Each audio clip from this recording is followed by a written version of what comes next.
J-E-L-L-O.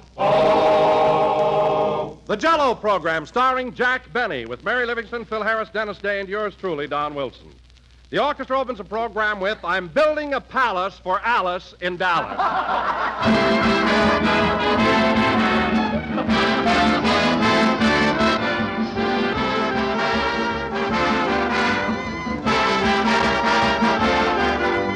Scarcely a day passes, ladies and gentlemen, that doesn't bring us dozens of letters full of praise for Jell-O.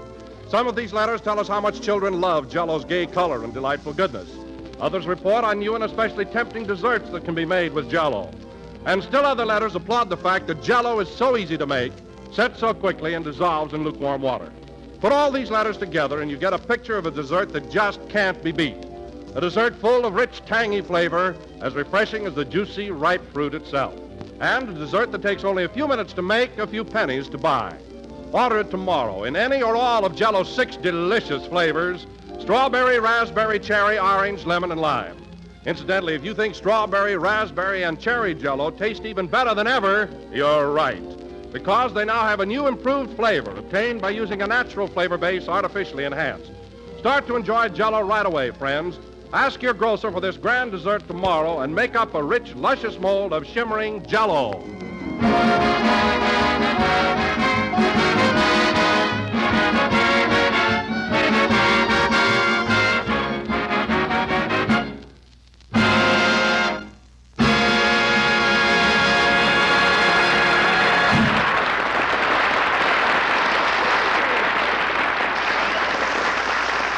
That was I'm Building a Palace for Alice in Dallas, played by the orchestra.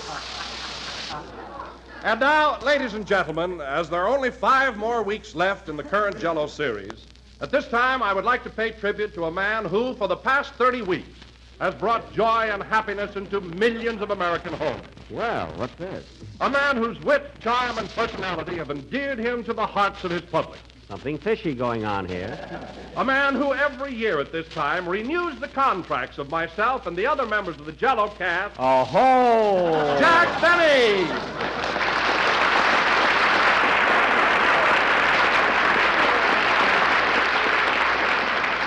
Oh, so that's it. Jell-O again, this is Jack Benny talking. And, Don, I was wise the minute you opened your big fat mouth.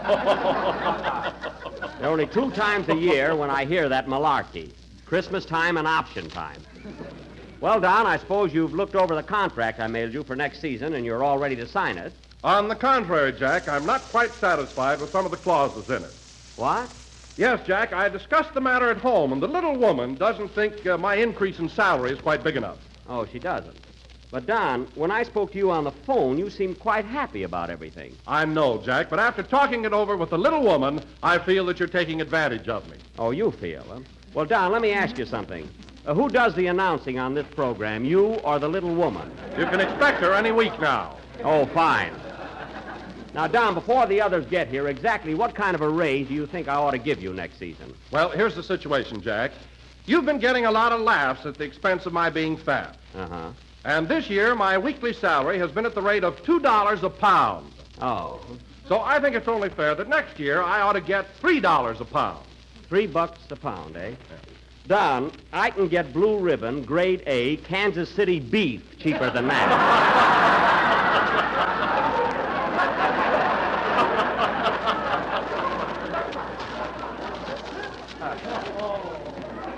Anyway, the raise I offered you is as high as I can go. Now, what do you say? Well, I can't decide right now, Jack. I'll have to talk it over with the little woman. Oh, you and the little woman. Haven't you got a mind of your own? Yes, but I respect my wife's opinion, and I'm very devoted to her. Oh, you are? After all, I'm home with her every day except Sunday. Well, I can fix that, too.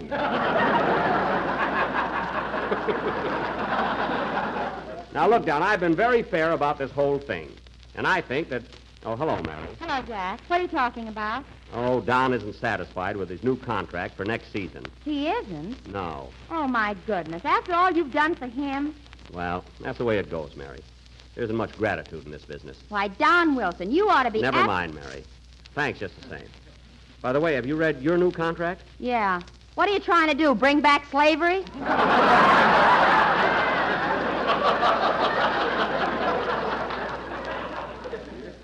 Oh, so I'm going to have trouble with you, too. What's the matter with your contract? Well, I'm getting paid to rehearse on Saturday and do this program on Sunday. Well? But if you think I'm going to mend your socks the rest of the week, you're crazy. Well, you're getting paid on the basis of a full week. Anyway, I can't mend my own socks. I don't know anything about sewing. You don't know anything about sewing. No, I don't. I'd hate to race you making a soup, brother. Oh, for Pete's sake. I maybe made a half a dozen suits when vaudeville started to slip. And that was so long ago, I've forgotten all about it. Go on, you could thread a needle with your toes. Oh, stop, will you? I was never a real tailor, so forget about it. Say, Don. Sleeve 32. Sleeve 32. Now cut that out! Listen, Mary, I want you to stop kidding about me being a tailor. I don't like it. Oh, it's nothing to be ashamed of, Jack. If you made that suit you're wearing now, you're an excellent craftsman. This suit? Oh, it's a lovely fit, Don, but I didn't make it. A fellow named Marino makes all my clothes. Marino? Yes, you ought to try him sometime. Hiya, Jackson. Boy, are you lucky I made the broadcast tonight. Oh, hello, Phil. Well, that audience wouldn't let me off the stage at the Paramount. Oh, you're still there, eh? Say, Phil, are you doing the same gags you did last week? No, Mary, everything new, all fresh material. I can imagine. No kidding, Jackson. You remember that bit last week we did where my guitar player pulls a gag and I hit him in the face with a blueberry pie? Yeah? This week's strawberry shortcake. Well, that's a switch. It's a little more subtle, Phil, but I imagine the audience gets it, huh? So you hit Frankie with a strawberry shortcake, eh? Yeah, but I had to take out the strawberries. He's allergical to them.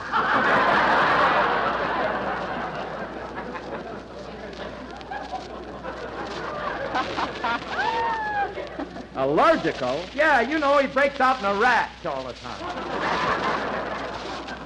Phil, you only came in here 2 minutes ago, and you've already set this program back 50 years. Now, before we go back another generation, how about playing a number? Okay, Jackson. What would you like to hear? Glenn Miller, but I'm stuck with you.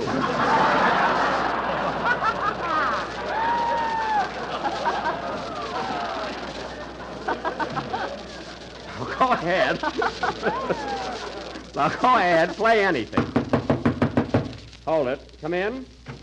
Telegram for Jack Benny. Take it, Mary. Wait a minute, Bud. Here's a dime for you. Oh, darn it. Now I have to sew up that hole in my pocket.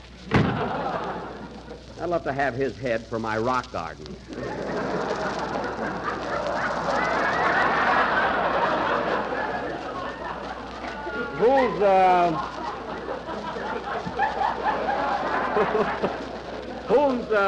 Who's the wire from, Mary?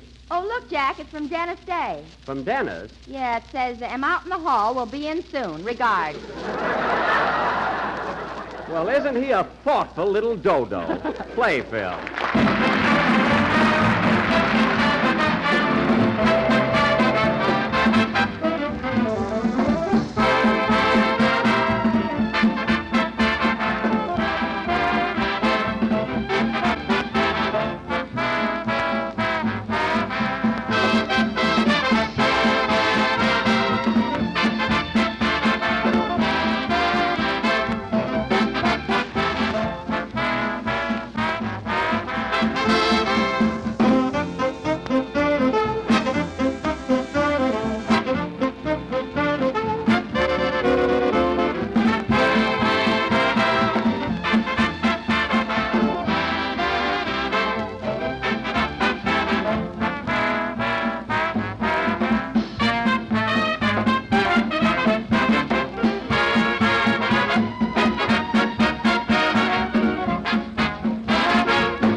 That was Wouldn't You Like to Know, played by Phil Harris and his orchestra. And now, ladies and gentlemen, for our feature... Hey, Jackson, are you in a good mood tonight? Why, what's on your mind, Phil? Well, I want to talk to you about that new contract you sent me. My lawyers don't like it. Your lawyers? Who are they? McDermott, McMillan, McFadden, and Fink. a nice firm. Well, Phil, just what is it your lawyers object to in the contract? Well, they don't like that clause that says I got to get to bed Saturday nights before 3 a.m. Well, it's for your own good, Phil. After all, we got a program to do on Sunday, and I want you to look bright and fresh. I know, but if I lose those bags under my eyes, I ain't got no character.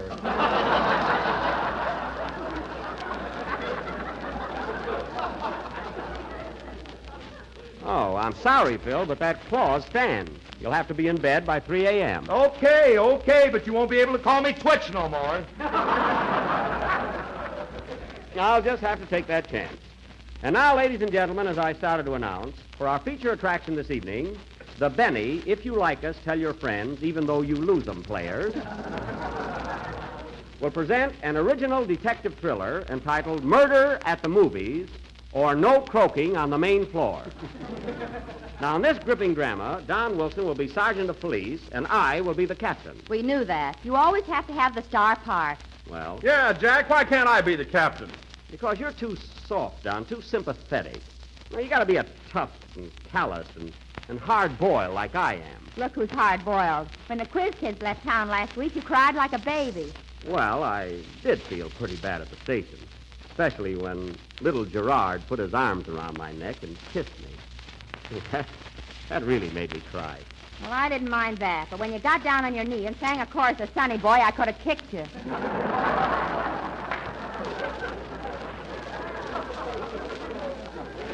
As if you didn't, sister.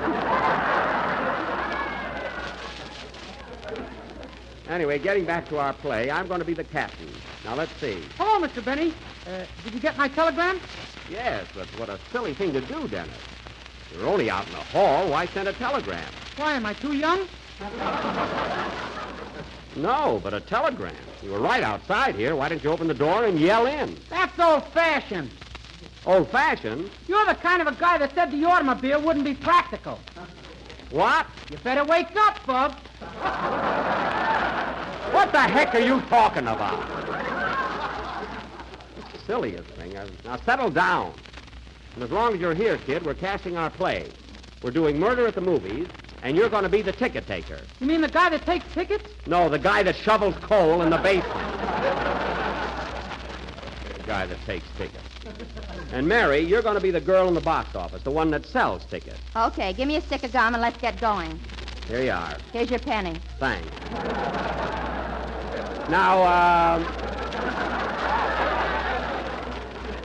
Now, this play, ladies and gentlemen, will go on immediately after a song by our young tenor. Are you ready, Dennis? Yes, sir. Say, Dennis, I like that new suit you're wearing. Who made it for you? Marino and Benny.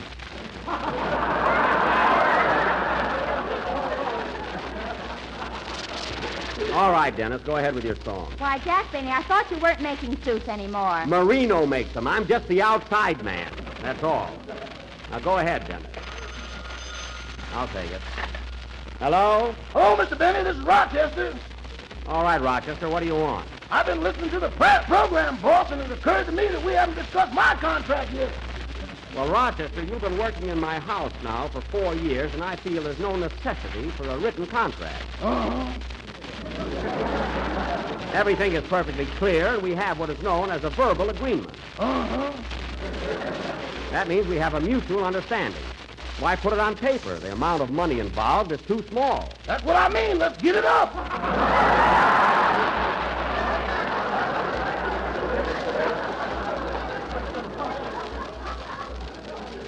Never mind. Now, believe me, Rochester, there's no necessity for a written contract. But my attorneys advised it, whereas and to wit. Your attorneys, who are they? Sambo, Tambo, Sugarfoot, and Smythe.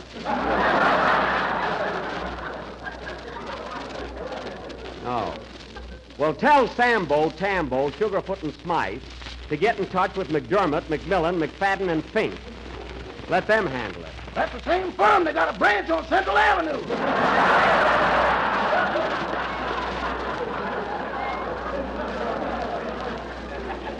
Oh. Well, anyway, Rochester, you've got nothing to worry about.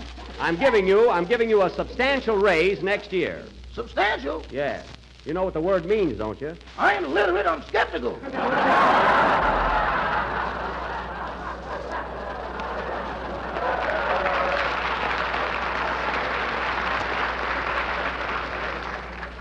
Well, you'll get it, so don't let it bother you. Now, we got a play to do. Goodbye. Goodbye. Oh, say, boss, Now what? in this play tonight, you're going to be a detective, ain't you? Yes? Does that mean you're going to solve a murder? Yes, it does. Well, when you clear that up, find out what happened to the gas man. Forget about the gas man. Goodbye. Gas man. Carmichael didn't touch him. He's as gentle as a lamb. Sing that.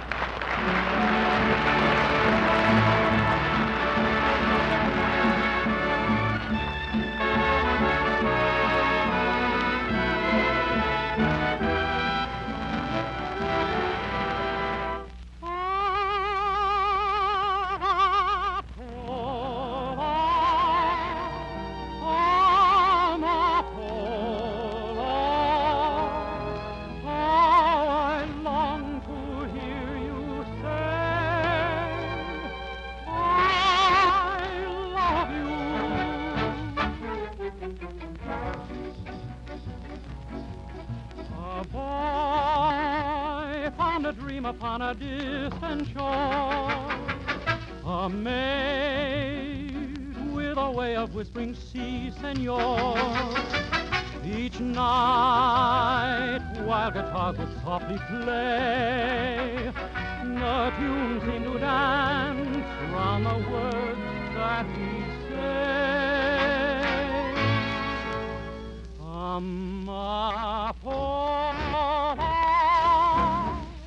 My pretty little poppy, you're like the lovely flower, so sweet and heavenly. Since I found you, my heart is wrapped around you, and loving you it seems to be a rhapsody. I'm a the pretty little poppy must copy its endearing charm from you.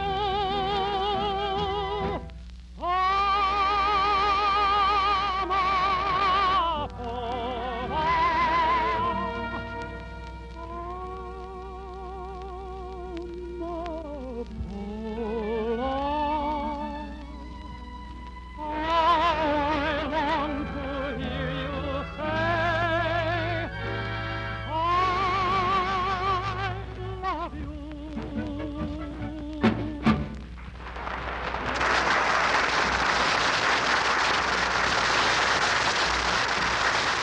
was Amapola, sung by Dennis Day. And, Dennis, I can't get over how you're improving every week. Tonight your voice was like a breath of spring.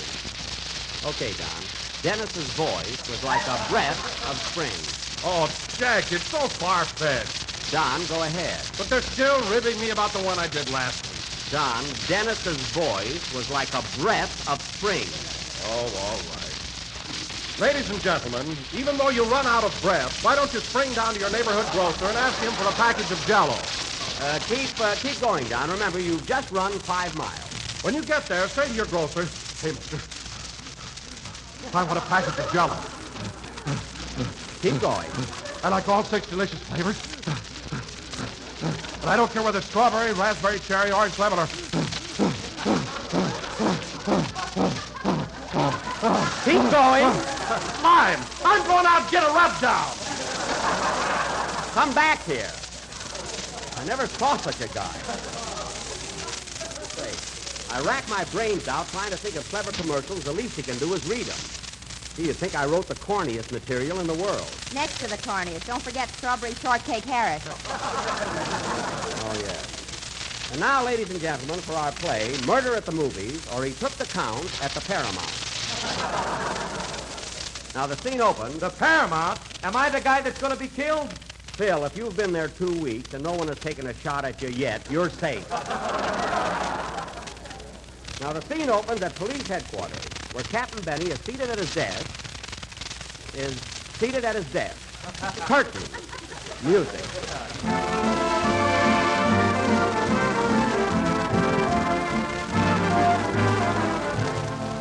Now listen, Wilson. Things are going from bad to worse. The chief just phoned, said we better clean up the crooks in this district or else. Oh, we're doing all right. Doing all right. You were on duty in Westlake Park last night. You let somebody steal a canoe. Well, what are you worried about, Cap? I was in it with my girl. And another thing, you're a fine-looking policeman. Where's your badge? Down here, my suspenders broke.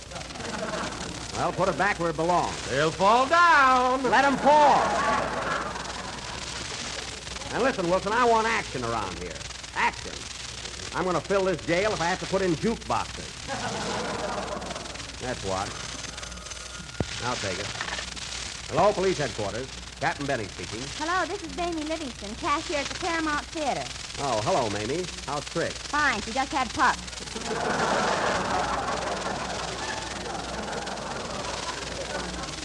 I don't mean that. What'd you call me up for? Better get over here right away, Cap. A fellow was murdered right in front of my box office. Gee, he was cute. Murdered, eh? How do you know he's dead? He doesn't wink back.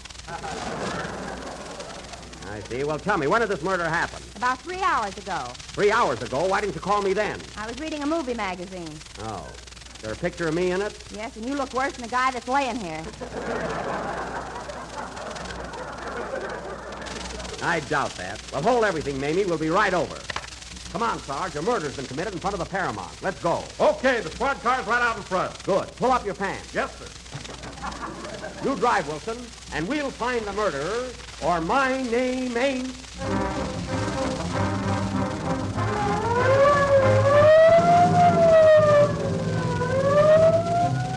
Calling all cars. Calling all cars. There's a sale on uniforms at Marino and Benny's. That is all. Forgot to mention those easy payments. Step on it, Sarge. Here's the tater, Wilson. Look at that marquee. Bing Crosby and Bob Hope on the road to Zanzibar, and Phil Harris on the road to any bar.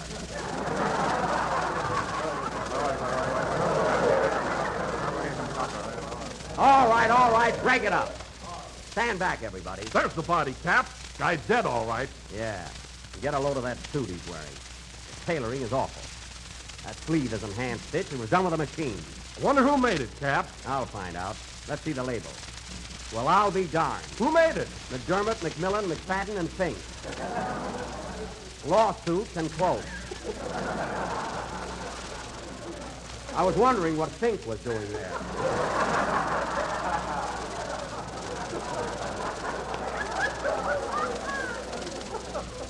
Well, there's Mamie in the box office. I'll see what she knows about this crime. Hello, Mamie. Hello, Cap. I'm glad you got here. Now tell me, Mamie, how was this man murdered? He was shot through the little finger. Little finger, how could that kill him? He was scratching his head at the time. Well, you're a witness, Mamie. Tell me exactly what happened. Well, Cap, I was sitting here selling tickets when all of a sudden... How many, please? One in the balcony. If you got a man with you, I'm going to hold him. Come on, mister. All right, Mamie, let's get going. I want the facts about this crime. Well, Cap, I was sitting here selling tickets when all of a sudden I heard a shot. Yes, yes? So I looked around and... How many, please? 6. I want to lie down.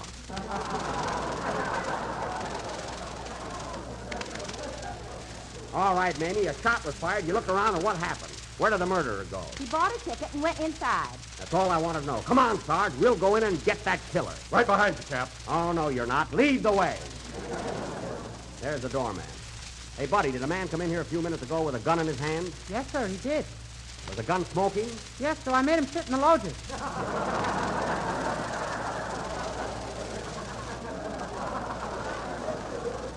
You hear that? Come on, Wilson. Okay. And pull up your pants. Let's go inside. I'm sorry, mister, but you fellas will have to have tickets. Tickets? We're the police, and we're after a criminal. Here, look at our badges. They're very pretty, but you've got to have tickets.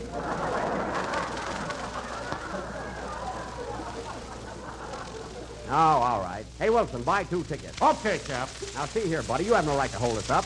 I'm Captain Benny. Got a good mind to give you a belt in the back. That's what I told Marino, but he wouldn't put one on.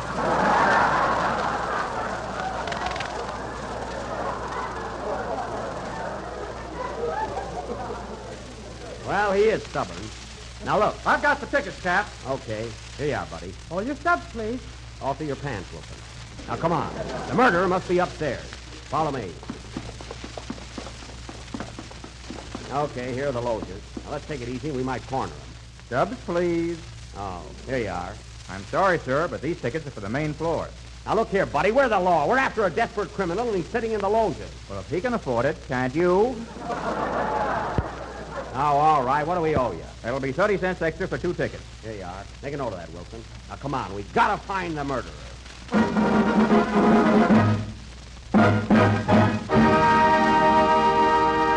Hey, look, the stage show has started. Oh, yes, and there's Phil Harris making his entrance. Hiya, folks. Make me know you're glad to see me.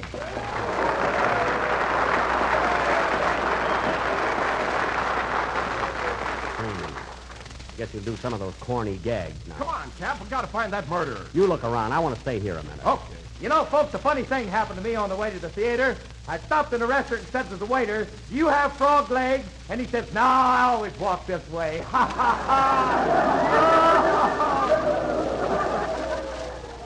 ha. Oh, my goodness. Oh. Listen to him laugh at that. Ain't that stuff terrible? How does he get away with it? You got me, mister. Anyway, folks, when I got through with the frog legs, I wanted some coffee. So I said to the waiter, "Give me a cup of coffee, half and half." So he brought in half of the cup and half of the saucer.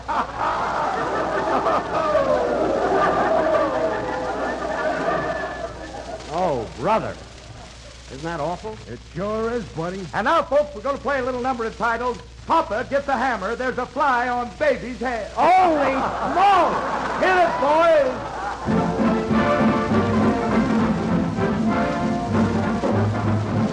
Oh, boy. I can't get over those gags. I wonder where Harris gets them. I know where he used to get him, but he ain't going to get him no more. What do you mean? I just bumped off the guy that wrote that stuff. What? Yeah, he's laying out in front of the theater right now. Oh, so you're the murderer. Well, I'm from police headquarters. I'm sorry, but I'll have to arrest you. Okay, Cap, let's go. Not right now. I want to stay here and listen to the rest of Harris's act. Well, I can't stand this anymore. I'm going over to the jail and wait for you. Okay, just tell them who you are and they'll let you in. Thanks. So long, Cav. So long. And you got nothing to worry about, mister. There ain't a jury in the world that'll convict you. See you in jail.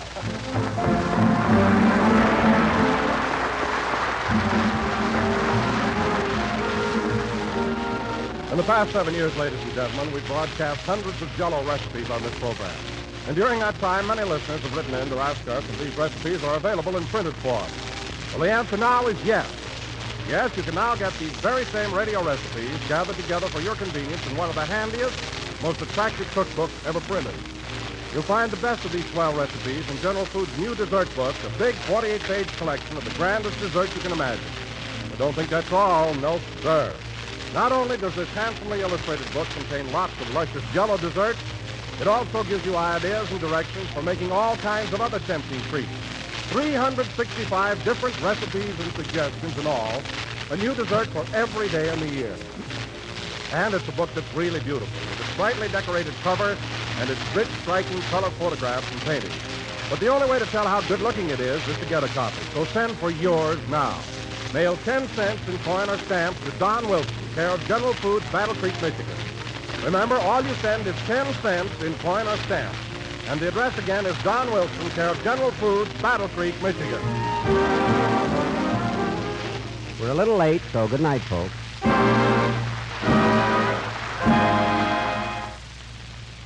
Oh, who goes there? Private Frank Bingman. Advance and get the password. Jell-O pudding. Don't you mean Jell-O? No, I mean Jell-O pudding. Jell-O puddings are not gelatin desserts like their partner in pleasure, Jell-O. They're smooth, creamy puddings that you make with milk. And they're so rich and creamy and luscious that they simply melt in your mouth. How many flavors do these Jell-O puddings have? Chocolate, vanilla, and butterscotch. And are they swell? Did you hear that, folks? Well, tomorrow when you enter those new creamy Jell-O puddings and see if we're not right. Pass, friend. This is the National Broadcasting Company.